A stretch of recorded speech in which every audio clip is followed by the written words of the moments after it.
Bonsoir à tous, merci de nous recevoir chez vous avec cette livraison de l'actualité. En voici les titres. Conseil des ministres décalé, entre autres décisions, la création de la Société béninoise des infrastructures d'eau, la suspension provisoire de l'Ordre national des chirurgiens dentistes du Bénin, l'intégralité dans un instant. Quel visage présentent les forces de défense et de sécurité au Bénin après 8 ans de gouvernance talon? Comment se déploie l'effort de guerre face aux nouveaux défis sécuritaires atypiques? Réponse dans notre dossier dédié. Hors de nos frontières, on ira au Togo pour un appel à manifester. En Afrique du Sud pour l'appel au soutien à la Palestine. Notre tour nous amènera aussi au Sénégal et en France.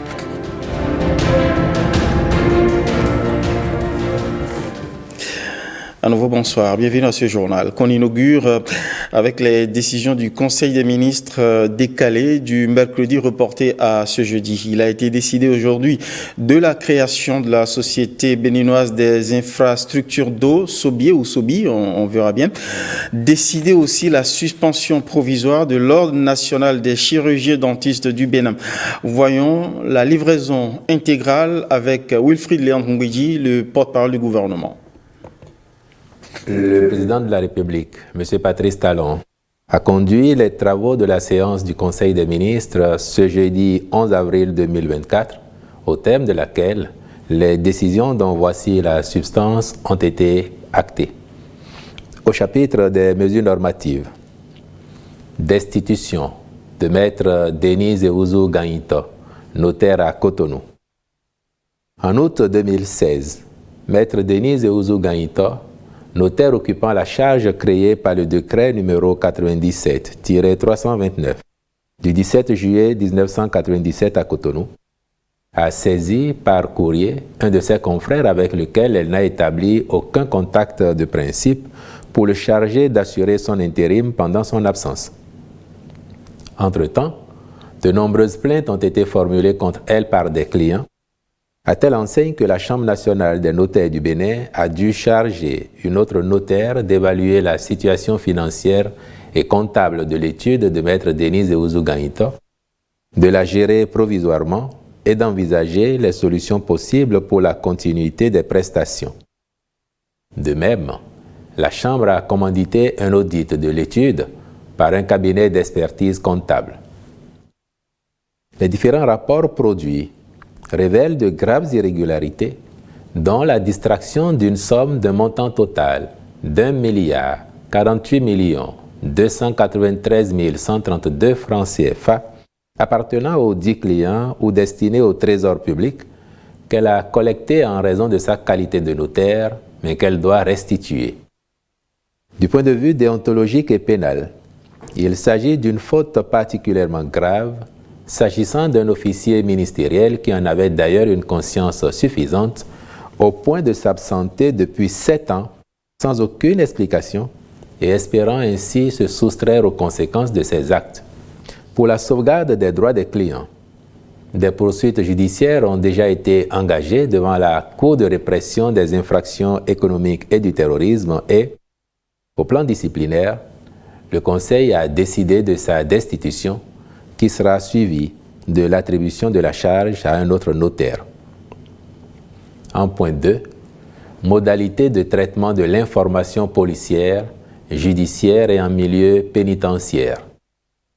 Le développement du numérique favorise, entre autres, la possibilité de traiter les données de façon à permettre une accélération des processus d'établissement de l'information, de la consolidation des preuves, de la recherche des infractions et des auteurs. Dans un tel contexte, il apparaît impératif que les forces de l'ordre, les systèmes judiciaires et pénitentiaires puissent disposer d'outils modernes en vue de faire face aux défis complexes de la criminalité et de la sécurité nationale notamment.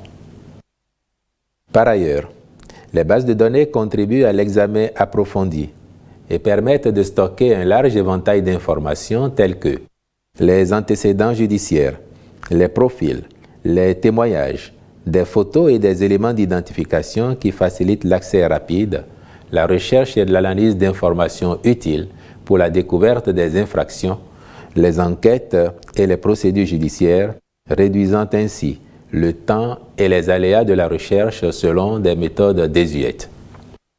En outre, les bases de données judiciaires peuvent aider à identifier des tendances criminelles, suivre les antécédents criminels des individus, permettant aux services d'application des lois et les tribunaux d'anticiper des comportements déviants, d'élaborer des stratégies de prévention des crimes et délits, de prendre des décisions éclairées sur la culpabilité, les peines et les mesures de réhabilitation.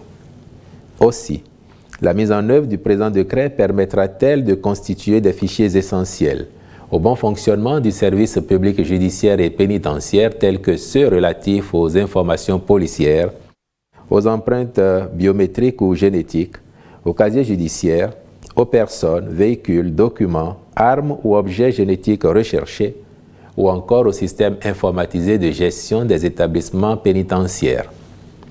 Il convient de préciser que les finalités, mesures de sécurité organisationnelles et techniques, modalités de partage et de garantie des droits des personnes concernées ont été validées conformément aux tests en vigueur.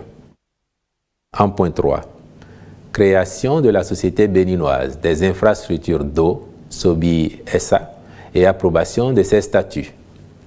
Cette société participe de la mise en place d'un nouveau dispositif institutionnel performant et transparent, favorisant une répartition harmonieuse des rôles entre la maîtrise du patrimoine d'une part, le suivi de l'exploitation et de la maintenance d'autre part.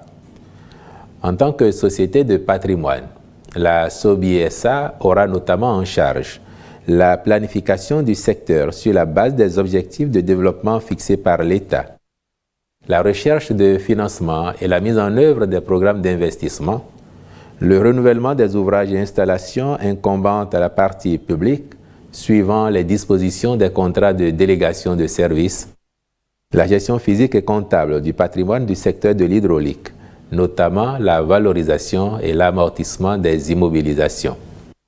Elle assurera, par ailleurs, le suivi de l'exécution des délégations de gestion du service public de l'eau potable et le contrôle du respect des obligations, des critères de qualité et des objectifs de performance assignés aux opérateurs. En point 4, suspension provisoire de l'Ordre national des chirurgiens dentistes du Bénin. De nombreuses plaintes émanant des professionnels attestent que le dit ordre connaît de véritables préoccupations de gouvernance que les différents arbitrages opérés par le ministère de la Santé n'ont pas permis de surmonter. En plus, des difficultés notoires de collaboration existent entre l'ordre et le ministère de tutelle, de même qu'avec les partenaires internationaux effectuant des missions médicales. Par ailleurs, notre pays dispose aujourd'hui d'un effectif important de techniciens supérieurs en odontologie qui n'arrivent pas à s'installer et, pour diverses raisons, ne peuvent être sollicités par les médecins chirurgiens dentistes. Il urge donc de revoir les tests organisant le secteur en vue de permettre aux différents corps qui le composent d'exercer librement leur profession selon leurs compétences. C'est pourquoi le Conseil a décidé de suspendre provisoirement l'Ordre national des chirurgiens dentistes pour une durée de 12 mois. Il est mis en place un comité de relecture des tests régissant l'exercice de la profession, en l'occurrence dans le domaine de la chirurgie dentaire et de l'odontostomatologie. Le ministre de la Santé est instruit à l'effet de conduire dans les délais la mission prescrite. Le Conseil a également adopté, sous cette même rubrique des mesures normatives, le décret portant approbation des statuts de la Bibliothèque nationale du Bénin. Au chapitre des communications, en point 1, mise en œuvre du projet pilote de prise en charge intégrée des enfants autistes dans les communes de Cotonou et d'Abomey-Calavi. L'autisme est un trouble neurodéveloppemental qui se manifeste par une altération de la communication et des interactions sociales. De ce fait, les enfants qui en sont affectés sont stigmatisés et victimes de rejet par leur entourage, d'où des difficultés d'une vie en communauté. Or, ces troubles ont un impact important sur la vie scolaire et l'intégration sociale de l'enfant, ainsi que sur la cohésion de la famille. Sa prise en charge nécessite un investissement important auquel les parents n'arrivent pas à faire face convenablement. C'est pour faciliter les soins appropriés à cette maladie que le gouvernement a initié le présent projet pilote destiné à mettre en œuvre un ensemble d'actions visant à apporter un soutien scolaire, une assistance sanitaire et un accompagnement social personnalisé aux cibles. Les interventions du projet favoriseront en outre la mise en réseau des professionnels du domaine en vue de garantir un meilleur partage d'expériences et de bonnes pratiques aux fins de mieux répondre aux besoins spécifiques des enfants autistes. En point 2. Recrutement de 146 fonctionnaires de l'État, dont 100 greffiers, au profit du ministère de la Justice et de la Législation au titre de l'année 2024. Les défis à relever sur la voie de la modernisation progressive de la justice dans notre pays obligent à combler les besoins en ressources humaines pour y parvenir. Les profils recherchés à cette phase concernent les informaticiens pour les projets de numérisation des actes judiciaires, de sécurisation des actes, puis de collecte et traitement des condamnations pénales. C'est dans ce cadre que 23 informaticiens et 23 attachés des services judiciaires seront recrutés pour officier en binôme spécifique dans 23 juridictions. À ceux-ci s'ajouteront 100 greffiers en vue de renforcer les effectifs pour une plus grande efficacité de l'action de la justice. En point 3. Recrutement de 300 fonctionnaires au profit des douanes et du Trésor public au titre de l'année 2024. Les recrutements autorisés concernent d'une part 150 fonctionnaires des douanes à raison de 120 élèves préposés des douanes, 10 élèves contrôleurs des douanes et 20 agents relevant des corps des personnels techniques et administratifs. Il porte, d'autre part, sur 150 agents au profit de la Direction générale du Trésor et de la comptabilité publique à raison de 50 contrôleurs du Trésor, 90 assistants du Trésor, 6 analystes programmeurs option génie logiciel et 4 analystes programmeurs option réseau et maintenance informatique. Le renforcement des personnels permettra à ces différentes administrations de mieux accomplir leur mission dans le sens de l'amélioration de leur performance. Au chapitre des rencontres et manifestations internationales, il a été autorisé la participation du ministère du Tourisme, de la Culture et des Arts aux réunions statutaires et autres rencontres de son ressort à l'extérieur au titre de l'année 2024. Enfin, au chapitre des mesures individuelles, les nominations ci-après ont été prononcées. Au ministère de la Défense nationale, chef d'état-major de la Marine nationale, capitaine de vaisseau Dossa Hunkpati. Au ministère du Tourisme, de la Culture et des Arts, directrice générale de la Société de la logistique des événements, Madame Rukiat Mama Djima, je vous remercie.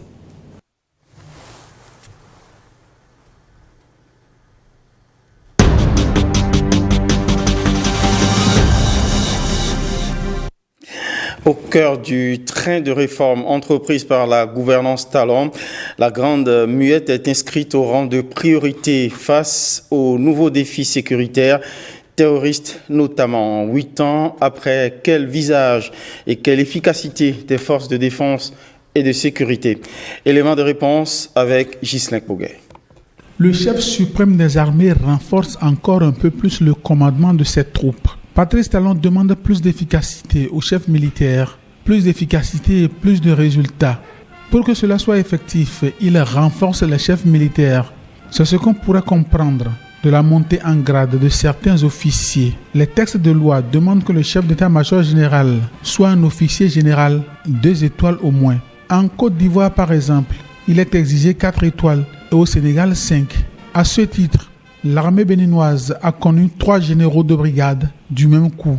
Le général Bertin Bada, le chef du cabinet militaire du président de la République, le général Abou Issa, le chef d'état-major de l'armée de terre, et le général Fructueux Baguidi, le chef d'état-major général des forces armées béninoises. Mais Patrice Talon avait déjà ouvert le grand chantier de la réforme en profondeur des armées béninoises. Les 3 généraux ont pris leurs étoiles, mais il y a du pain sur la planche. Plusieurs batailles les attendent. D'abord celle du réarmement des troupes. Le chef suprême des armées accompagne le mouvement avec une volonté ferme. L'armée a acquis du matériel de guerre, de transport de troupes, des vecteurs aériens et navals. À la menace terroriste, il faut s'adapter. Depuis qu'il commandait l'armée de terre, le général Fructueux Gbagidi a déjà engagé le gros de la troupe dans une bascule vers les conflits asymétriques. Effort poursuivi par le général Abou Issa avec vigueur. S'adapter demande aussi d'occuper avec efficience le terrain. Patrice Talon demande un nouveau maillage du territoire à ses généraux. Avec la création de la garde nationale qui regroupe les unités d'intervention des autres armées, le terrain est couvert du nord au sud et le pays est sécurisé. Puisque les frontières sont poreuses, des éléments terroristes font des incursions au nord du pays, mais ils n'arrivent pas à installer une base. Leur but ultime, la faute aux hommes qui sont debout et qui font face. Face à autant de succès, Patrice Talon les félicite. Vous êtes bons, a-t-il dit. Et pour renforcer tous ces acquis et maintenir la troupe et leur chef sur cette lancée, il renforce le commandement en nommant d'autres généraux. Les généraux de brigade Bertin Bada, Abou Issa et Fructueux Gbagidi sont faits généraux de division. Le colonel-major Abdou Bakir Bachabi, directeur du cabinet du ministre de la Défense nationale, général de brigade, et le capitaine de vaisseau-major, préfet maritime du Bénin, Maxime Aouyo, contre-amiral. Une manière pour le chef suprême des armées de leur exprimer sa satisfaction et en même temps leur notifier qu'il veut plus de résultats de leur part. À grands pas, le Bénin se construit une armée de ses besoins, une armée qui se modernise en toute confiance, en toute maîtrise et en toute détermination.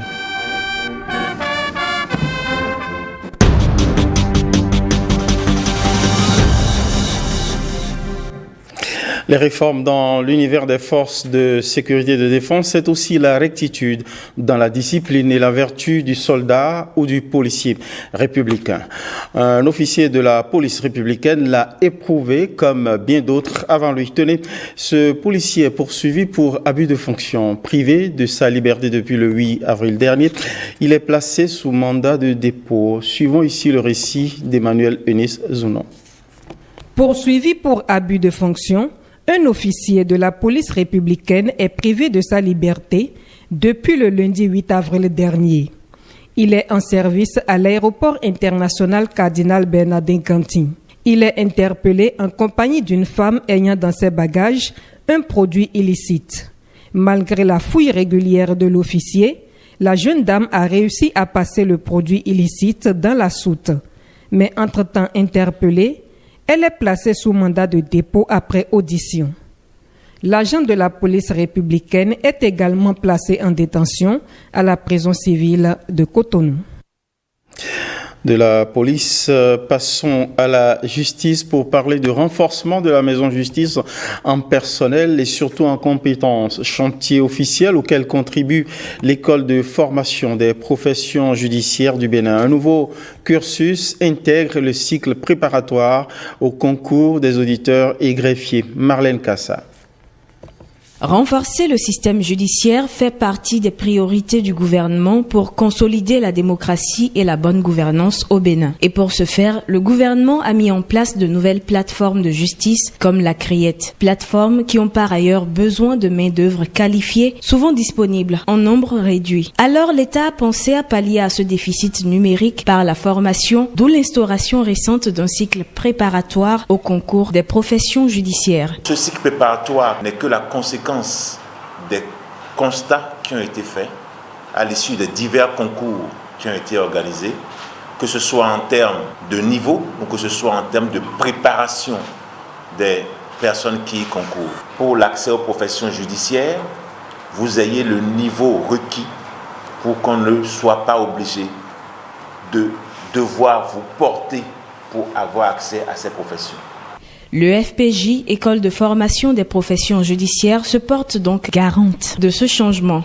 Le FPJ entend contribuer à remédier à des résultats peu reluisants, généralement enregistrés à l'issue des concours et qui dénotent à n'en pas douter d'une impréparation notoire des candidats, entre autres facteurs. C'est ainsi qu'on réussira un autre pari, celui de faire en sorte que le personnel judiciaire soit en mesure de porter les ambitions de réforme, les ambitions de développement de notre système judiciaire. Les cours de ce cycle préparatoire sont disponibles en présentiel et à distance. Actualité au cœur de l'ORTB. L'ORTB qui reçoit une figure syndicale importante du Bénin.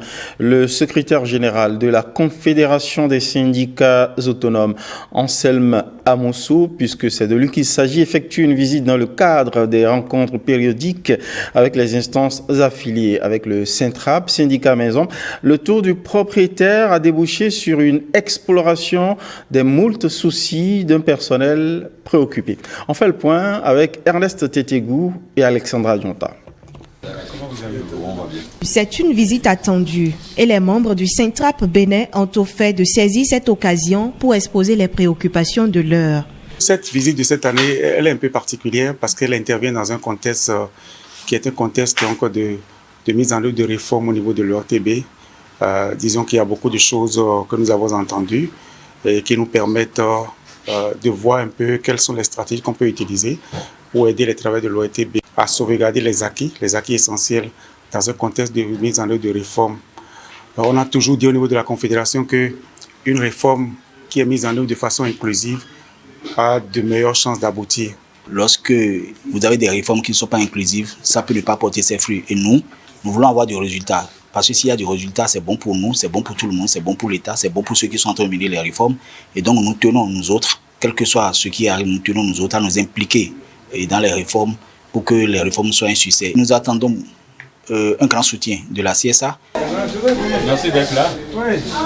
Cette visite de la délégation de la CSA Bénin à l'ORTB vient rassurer le personnel de la présence de la Confédération à ses côtés. Anselme Amoussou promet apporter son grain de sel pour que le Syntrap Bénin puisse mieux se faire entendre. Après ce tour du propriétaire et de quelques soucis à l'ORTB, faisons un tour sur les bitumes de la voie Atiémé-Adjaha, tout flambant neuf.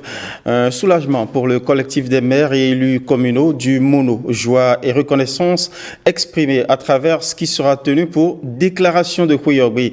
Samirat Tchabimane nous propose ici une séquence éloquente du porte-parole des maires grisé par le bitume tout neuf. Écoutons ici Saturné Dansou, maire d'Atiémé.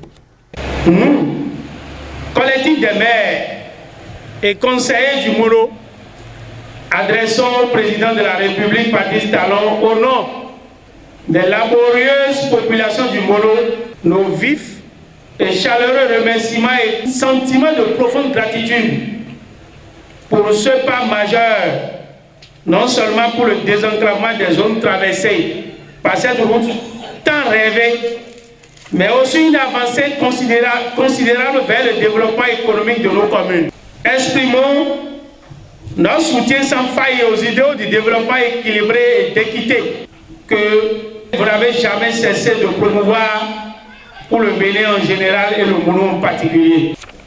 Puisse Dieu Tout-Puissant, le Créateur de toutes choses ainsi que les mâles de nos ancêtres, vous accompagner dans votre mission pour un Bénin prospère.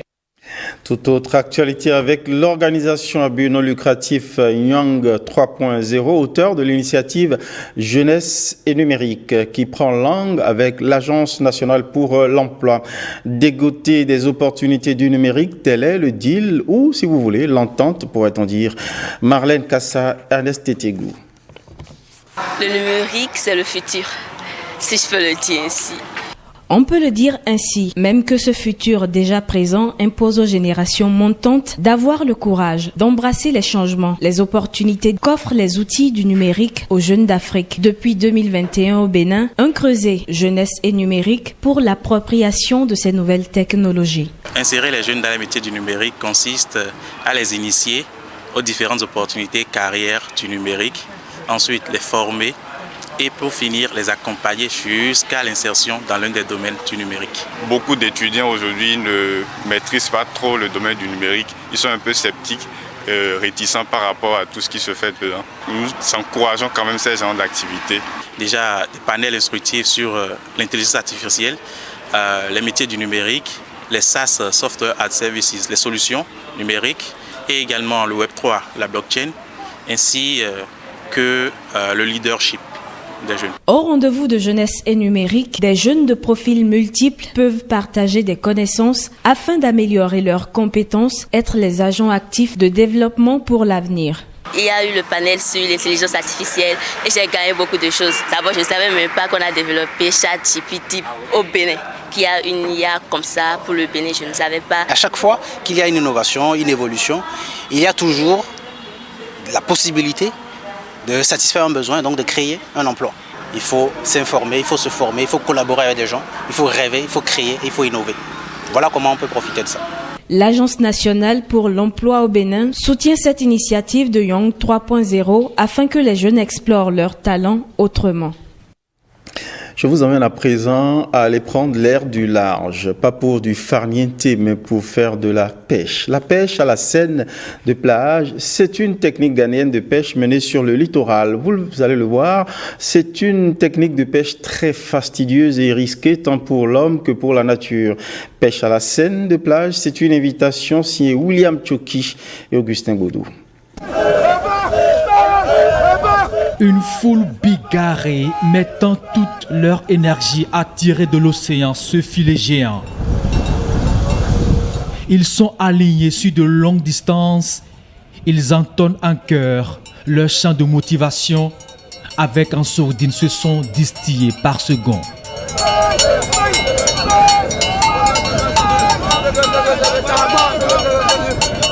C'est tout un rituel pour ce type de pêche maritime, une spécialité ghanéenne menée le long du littoral béninois. C'est la pêche à la seine de plage. Nous sommes allés, on n'a aucun matériel pour sonder l'eau, pour voir la qualité qu'elle contient. Donc nous avons jeté le filet et c'est ce qu'on a ramené. C'est une technique de pêche très ancienne. Elle consiste à capturer les poissons à la surface en pleine eau en les encerclant à l'aide de ce filet appelé seine. Ils se motivent et dans l'action, ils esquissent quelques pas de danse.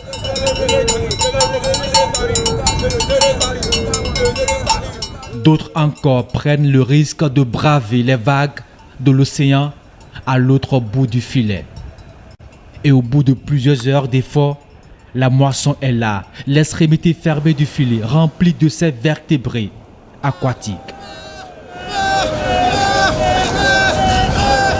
Ce qu'on a ramené est encourageant. C'est encourageant. La preuve est que vous avez vu les pêcheurs à l'œuvre. Tous ont jubilé. Mais notre souhait est que la qualité que nous avons prise soit beaucoup plus améliorée. Ils sont vendus à ces bonnes dames. Elles attendaient depuis la remontée du filet avec chacune leur panier. Une capture énorme de poissons avec à l'intérieur de nombreuses juvéniles, un véritable problème de la pêche à la seine de plage. Aujourd'hui, nous sommes à une étape où des tests réglementaires ont été pris par rapport au maillage, où nous avons amélioré. Et ce filet-là prend en compte la poche, le corps et les ailes. Au niveau de la poche qui est fin, nous avons amélioré à 25 mm. Au niveau du corps, 35 et 45 vers les ailes. Ceci va laisser passer les juvéniles de poissons qui sont généralement majoritaires. Donc, un test réglementaire a été pris depuis le 5 décembre 2022. Cette méthode de pêche traditionnelle a des impacts sur la population de poissons et l'environnement marin. Et cela suscite des controverses quant à la durabilité à long terme de la pêche. Merci William Tchoki pour cette pêche musclée et risquée. Retour dans la Donga sur les derniers échos de l'Aïd el-Fitr. Après Bassila hier, on pose nos valises à Djougou, chef-lieu du département. C'est là que le président du bloc républicain a choisi de co-célébrer avec ses compagnons musulmans la fin des 30 jours de jeûne. Jean-Claude James.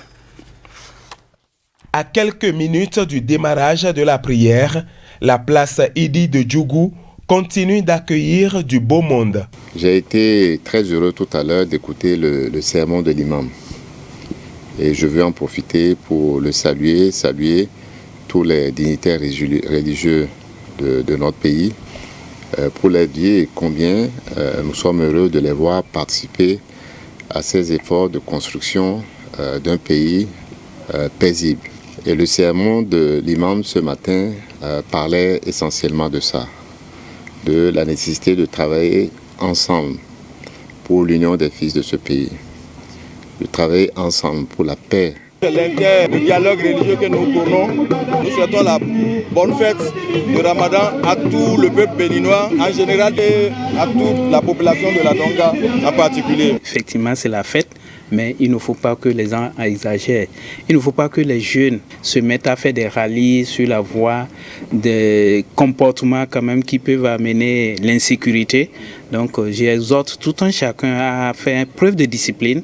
On peut fêter dans la dignité et dans la discipline sans pour autant créer des problèmes à autrui. Les mêmes fidèles, dans leurs plus beaux habits, seront encore à cette même place dans un peu plus de 2 mois pour célébrer l'Aïd el-Kébir ou la fête du mouton. Art et culture à présent. Artistes plasticiens béninois bien connus, Ludovic Fadairo, Dominique Zinkpe et Charlie d'Almeida fécondent avec l'IFB, Institut français du Bénin, un projet de résidence de création. Un projet dédié à 3 autres jeunes plasticiens pas assez connus. Anne-Marie Aklogan, Renaud Agwemandon et Keirat Zato. Ce cheminement accouche d'une exposition. Et voici la création de Princesse Keirat sur laquelle Daniel Ada, Jules Akoikou et Patrick Diossou ont posé caméra et récit.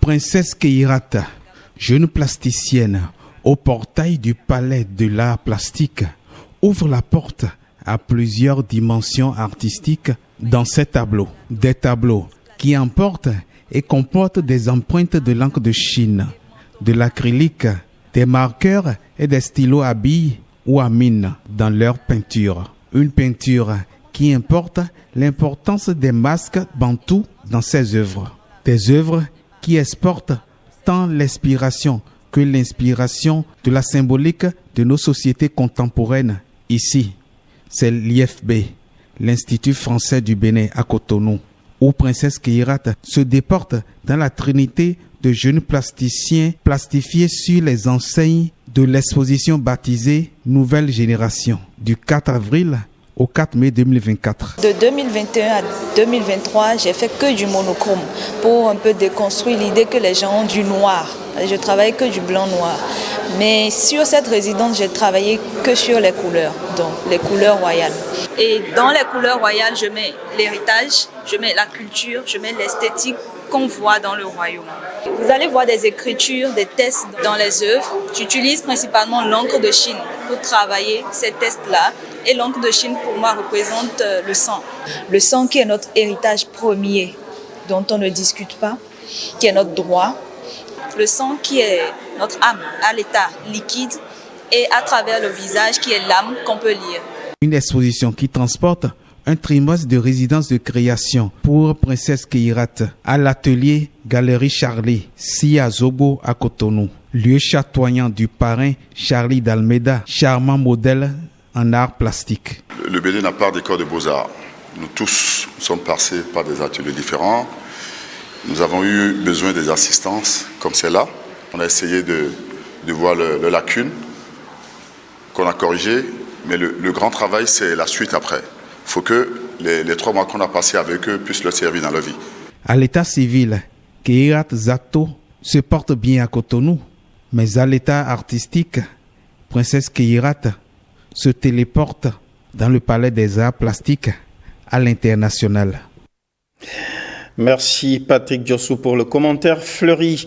Bain de culture communautaire cette fois-ci. Allons au 6e Festival des Arts et Culture Tamari Factam 2024. Cette année, les manifestations se sont déroulées sous un thème d'actualité, Kutamariku, face au défi d'extension au patrimoine mondial de l'UNESCO. Jean-Claude James, Yves Godopassi. Membre d'une même communauté ethnique, chaque groupe se distingue par son accoutrement, le rythme et les pas de danse. Une diversité culturelle fièrement célébrée à cette 6e édition du Festival des Arts et Cultures Tamari. Nous avons simplement voulu allier ou relier la tradition à la modernité. Nous voulons préparer Kutamariku et tous les peuples voisins à entrer dans une nouvelle ère. Notre culture est riche, mais nous devons devenir riches de notre culture. La présente édition se tient après l'extension du classement du site des Tatas au patrimoine de l'UNESCO. Les festivaliers ont mené le débat au sujet des défis de la modernité. Je demande à nos parents de ne pas abandonner ce qui a été apprécié et ce qui est beau. Je voudrais m'allier derrière le premier vice-président de l'Assemblée nationale pour appeler à une synergie d'action en matière d'animation culturelle et culturelle à travers une organisation de toutes les commissions linguistiques de notre département. Factam Acte 6 a démarré par une caravane. À la préfecture de Natitengu, la Commission nationale linguistique d'Itamari et certaines ONG sollicitent l'appui du gouvernement pour la mise en œuvre du plan d'action de l'UNESCO suite à l'extension du classement du site de Kutamariku.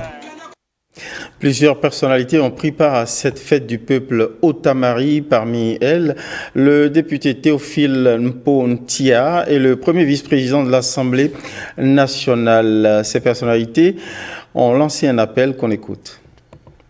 C'était beau de se retrouver entre nous pour célébrer le classement de notre Kutamariku.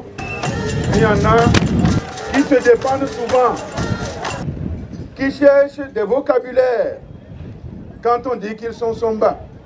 Si on dit chercher un Somba, dites que c'est Kassab d'Abatemi d'abord. Il n'y a aucun complexe à avoir. Je voudrais dire 3 choses. La première chose, c'est de féliciter tous les anciens qui sont ici.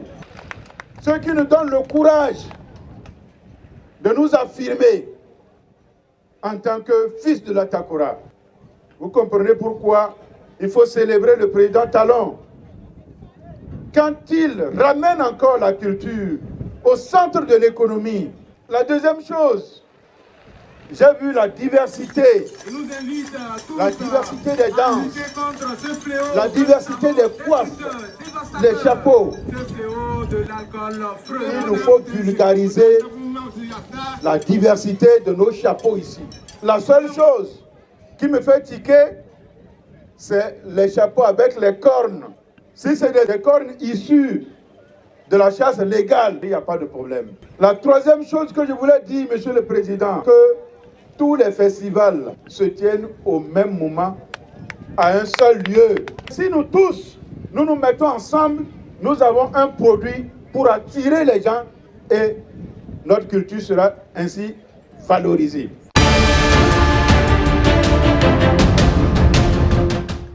Notre page internationale nous amène au Togo, au Sénégal et en Afrique du Sud, en France également. Au Togo pour un appel à manifester, en Afrique du Sud pour l'appel au soutien à la Palestine. On suit le tour avec Emmanuel. Au Sénégal, après des mois d'arrêt durement ressentis par la population, le bateau assurant la liaison entre Dakar et la Casamance reprend du service. Environ 200 passagers ont voyagé à bord du bateau pour se rendre à Ziguinchor. L'arrêt de la desserte a été appliqué dans un contexte d'agitation meurtrière.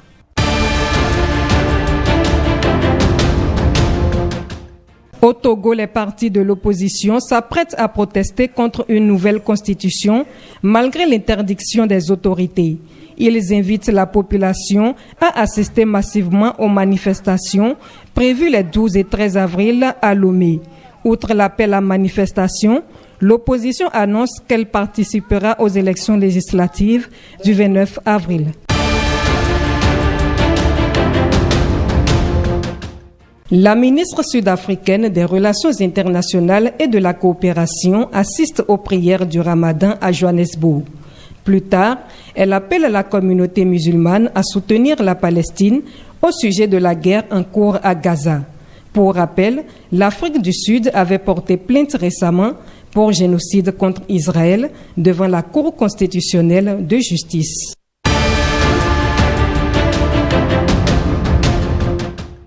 Le président français Emmanuel Macron pose la première pierre d'une usine de poudre de coquilles. L'usine sera construite dans le sud-ouest de la France.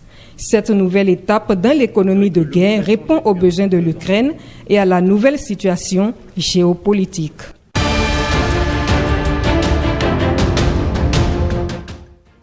Merci à Emmanuel Eunice Zounon pour cette page internationale. Voici, c'est la fin de ce journal. Merci pour votre inusable fidélité. Merci à toutes les équipes qui ont contribué. Bonsoir chez vous.